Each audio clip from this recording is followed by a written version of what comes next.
Hello, it's the outsider, kind of. You might be wondering why I'm in a study room. Well, what's the purpose of a study room?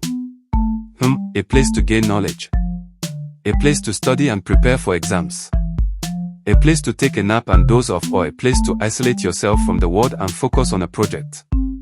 All may sound like the correct answer. In reality, a study room is a place we go to study. A place where we can learn new stuff and pay money to educate ourselves. I am talking about college. Colleges have become really expensive. The cost of educating oneself has skyrocketed.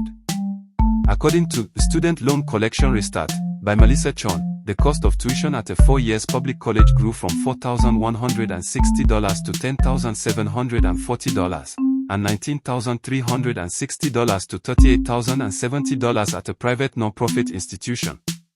That's a 158% increase in tuition for a 4-year public college and a 96% increase for the private college.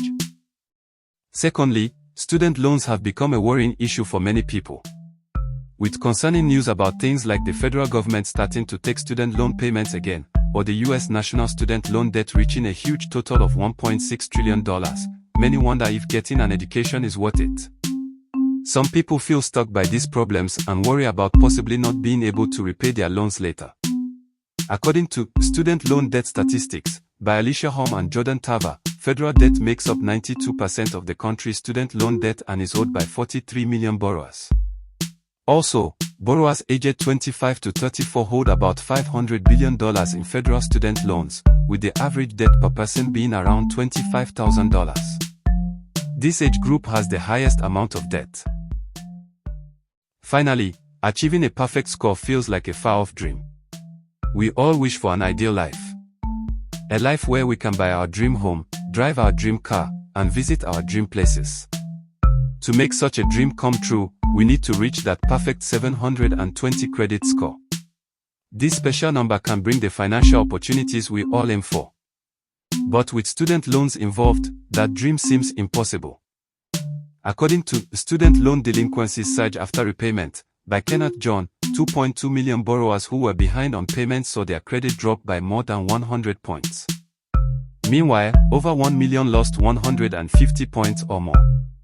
Additionally, in the latest quarterly report on household debt and credit from the New York Fed, the rate of borrowers missing payments on student loans rose from 1% to nearly 8%.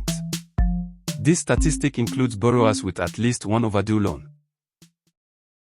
Now, you might be wondering what this video is about. The purpose of this video is to talk about the problem of college affordability and student loans. I think the best way for someone to learn is to create a plan for their education goals. Having a solid plan will give the person clear direction and remove any regret. I came up with a plan that I believe could help solve some of these problems, and it's called the checklist. Here is the plan. Step 1. Decide what subject to focus on for your degree. I know there are many subjects we can choose to study. Some of us select subjects that our parents, friends, or colleges believe are good for us. Others choose subjects that social media recommends, based on high pay numbers. However, not all subjects are the same. Some subjects take a lot of time and effort, which can lead to higher pay. I would recommend choosing a subject that shows your skills and interests, rather than the salary. Step 2. Research jobs in that area of study. After you have chosen the subject that fits you best, look for job openings in that field. This is an important step because it will help you find out the skills and knowledge required for that specific industry. It will also allow you to see how many job opportunities are available in that field. Step 3. Get funding. Once you have chosen your main field of study and research jobs in that field, you need to figure out where to find money to pay for your studies. There are many educational assistance programs you can look into for funding. If you plan to take a private loan, I suggest finding a loan with an interest rate lower than 4%. If you qualify for federal aid, be sure to understand the differences between subsidized, unsubsidized loans, and their requirements. For those who do not qualify for an educational assistance program or do not want to pursue that option, my only suggestion is to get a part-time job. Make sure that the part-time job helps you gain some skills related to the subject you intend to study. Step 4. Course structure. Once you have figured out where to get the money for your studies, it's time to choose classes for your major.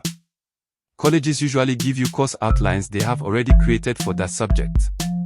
It's a valuable resource to use, but I suggest selecting classes that show the skills and knowledge from your earlier research in step 2. Also, choose classes based on how much your funds can cover, and avoid taking too many classes. Plan classes with a 30 to 45-minute break between them, and the maximum number of classes to take per semester is 4. Step 5. Graduation.